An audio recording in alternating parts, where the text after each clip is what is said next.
قل هذه سبيلي أدعو إلى الله على بصيرة أنا ومن اتبعني وسبحان الله وما أنا من المشركين. اعوذ باللہ من الشیطان الرجیم. بسم اللہ الرحمن الرحیم. وَمَن يَلْعَنِ اللَّهُ فَلَن تَجِدَ لَهُ نَصِيرًا. اور جس پر اللہ لعنت کر دیتے ہیں پھر آپ اس کے لیے کوئی مددگار نہیں پائیں گے. اس جملے کی روشنی میں گزشتہ درس میں بھی کچھ احادیث کے حوالے سے ایسے اعمال کا ذکر ہوا تھا جن کی وجہ سے اللہ کی لعنت آتی ہے، اور جب اللہ کی لعنت آتی ہے یا اللہ کے نبی کی لعنت آتی ہے تو پھر اس کا دنیا جہان میں کوئی مددگار نہیں رہتا.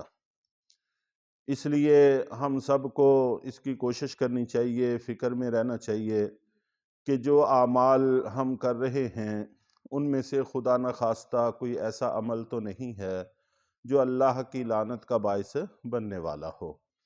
اگر نہیں ہے تو اس پر اللہ کا شکر ادا کرنا چاہیے. اگر خدا نخواستہ کوئی ایسا عمل ہے تو اس سے بچنے کی کوشش کرنی چاہیے. اور ظاہر ہے کہ جب کسی کا کوئی مددگار ہی نہ رہے تو پھر اس کے لیے مشکل ہوگا دنیا میں بھی اور آخرت میں بھی. چنانچہ ایک موقع پر اللہ کے نبی صلی اللہ علیہ وسلم نے ارشاد فرمایا کہ 6 آدمی ایسے ہیں جن پر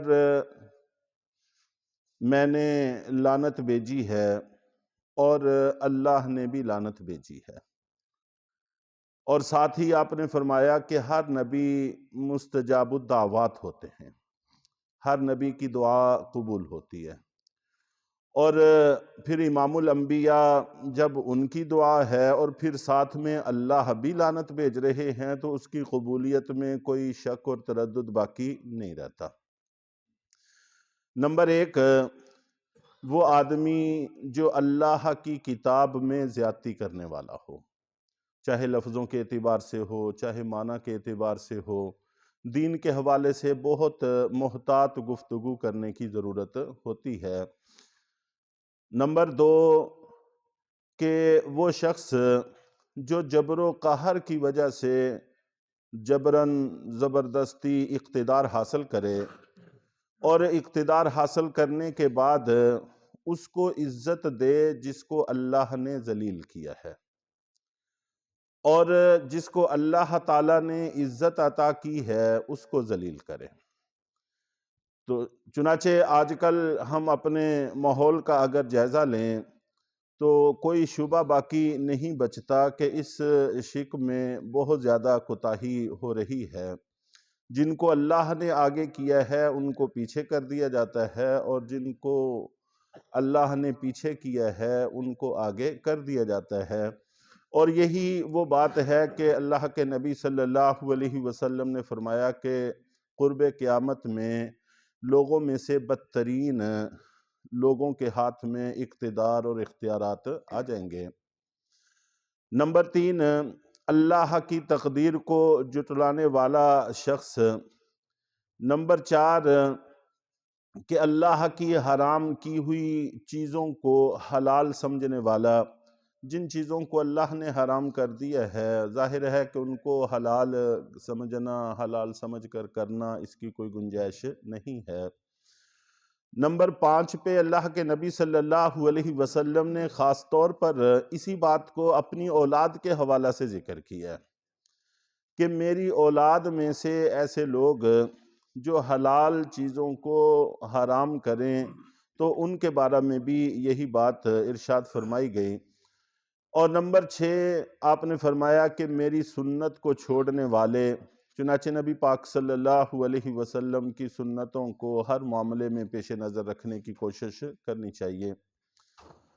اور ایک حدیث میں اللہ کے نبی صلی اللہ علیہ وسلم نے فرمایا کہ ناظر اور منظور علیہ ان دونوں پر بھی لعنت ہے. ناظر سے مراد غیر محرم خواتین کو بری نظر سے دیکھنا، اور منظور الیہ سے مراد وہ خواتین ہیں جن کی بے پردگی کی وجہ سے دیکھنے والوں کو یہ موقع میسر آتا ہے، چنانچہ ان پر بھی یہی بات کہی گئی ہے، چنانچہ اس سے بھی گریز کرنے کی ضرورت ہے۔ اور رسول اللہ صلی اللہ علیہ وسلم نے یہ بھی فرمایا کہ اس مرد پر بھی لعنت ہو جو عورتوں کا سا لباس پہنے، اور ان عورتوں پر بھی جو مردوں کا سا لباس پہنے۔ مشکوٰۃ شریف میں تقریباً یہ ساری احادیث موجود ہیں۔ چنانچہ حضرت عائشہ صدیقہ رضی اللہ تعالی عنہا سے کسی نے آ کر عرض کیا کہ فلاں عورت مردوں کا سا جوتا پہنتی ہے، تو حضرت عائشہ صدیقہ رضی اللہ تعالی عنہا نے کہا کہ اللہ کے رسول صلی اللہ علیہ وسلم نے ایسی عورت پر لعنت کی ہے جو مردوں کا طور طریقہ اختیار کرتی ہے۔ چنانچہ ایک دوسرے کی مشابہت اختیار کرنے سے گریز کرنا چاہیے، اور اس وقت اس معاملے میں بھی بہت زیادہ بے احتیاطی پیدا ہو گئی ہے۔ اور اسی طرح حضرت عبداللہ ابن عباس رضی اللہ تعالی عنہ سے یہ بھی منقول ہے کہ وہ مرد جو عورتوں کی شکل و شباہت اختیار کر کے ہجڑے بننے کی کوشش کرتے ہیں، اور وہ عورتیں جو مردوں کی شکل و شباہت اختیار کرنے کی کوشش کرتی ہیں، تو ان پر بھی اللہ کی لعنت ہے۔ اور حضرت عبداللہ ابن مسعود رضی اللہ تعالی عنہ سے منقول ہے، جس کا ذکر پہلے بھی ہوا تھا، 3 چیزوں کا اس میں ذکر ہے، ایک کا ذکر پہلے ہو چکا ہے کہ گودنے والی اور گدھوانے والی، جو جسم میں سرما وغیرہ برتے ہیں سوئی کے ذریعے سے، ان پر بھی اللہ کی لعنت ہے۔ اور اس کے ساتھ ساتھ ابرو، یہ جو آنکھوں کے اوپر بال ہوتے ہیں، ان کو باریک کرنے کے لیے تاکہ یہ اچھی لگیں، ان کے بالوں کو چننا، ایسی خواتین اور مردوں پر بھی لعنت ہوئی ہے۔ اور ابرو کے علاوہ اوپر پیشانی پہ یا چہرے کے کسی حصے پر اگر اضافی بال ہیں، ان کو اتارنے کی ممانعت نہیں ہے خواتین کے لیے، لیکن ابرو کے حصے کے بالوں کو اتارنا اس کی وعید ہے۔ اور اسی طرح تیسری یہ ذکر ہے کہ اپنے دانت، سامنے والے جو دانت ہیں نظر آتے ہیں، ان کے درمیان میں کشادگی کرتے ہیں، فاصلہ بناتے ہیں ان کو تراش کے تاکہ اچھے لگیں، تو یہ اللہ کی خلقت کو تبدیل کرنے والی بات ہے، تو ایسا کرنے والے ان پر بھی اللہ کی لعنت آئی ہے۔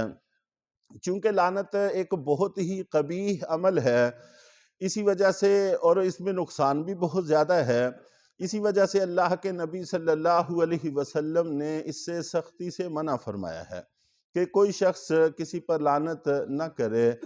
حضرت ابو درداء رضی اللہ تعالی عنہ نقل کرتے ہیں کہ میں نے اللہ کے نبی صلی اللہ علیہ وسلم سے سنا، آپ نے فرمایا کہ جب کوئی بندہ کسی پر لعنت کرتا ہے تو یہ لعنت آسمانوں کی طرف چڑھتی ہے، اور آسمان کے سارے دروازے اس پر بند کر دیے جاتے ہیں، اور پھر وہ زمین کی طرف پلٹتی ہے، اور زمین کے بھی سارے دروازے بند کر دیے جاتے ہیں، یعنی زمین بھی اس کو قبول کرنے کے لیے تیار نہیں ہوتی۔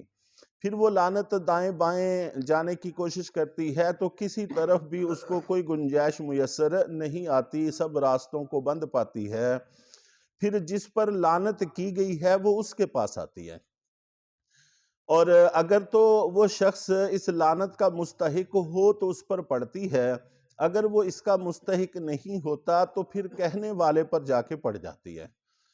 تو آسمان بھی جس کو قبول نہ کرے، زمین بھی قبول نہ کرے، مشرق و مغرب کے سارے دروازے جس پر بند کر دیے جائیں، تو سمجھنا چاہیے کہ یہ کتنی قبیح چیز ہے۔ تو عام طور پر ہم بے احتیاطی سے یہ لفظ استعمال کر لیتے ہیں، اور خاص طور پر اپنے قریبیوں کے لیے، اولاد کے لیے بھی غصے میں بطور گالی کے یہ لفظ استعمال کر لیتے ہیں۔ اس سے گریز کرنے کی کوشش کرنی چاہیے۔ اگرچہ علامہ شامی رحمہ اللہ جیسے بڑے بڑے جلیل القدر فقہا نے یہ بات لکھی ہے کہ لعنت کا لفظ کفار کے لیے تو رحمت سے محرومی کے معنی میں ہوتا ہے، اور مسلمانوں کے حق میں درجات عالیہ سے نیچے گرنے کے معنی میں ہوتا ہے، بالکل محرومی کے معنی میں نہیں ہوتا۔ لیکن کسی کو درجات عالیہ سے گرنے کی بد دعا دینا یہ بھی کون سا کم قبیح بات ہے، اس لیے اس سے جہاں تک ممکن ہو سکے گریز کرنے کی کوشش کرنی چاہیے۔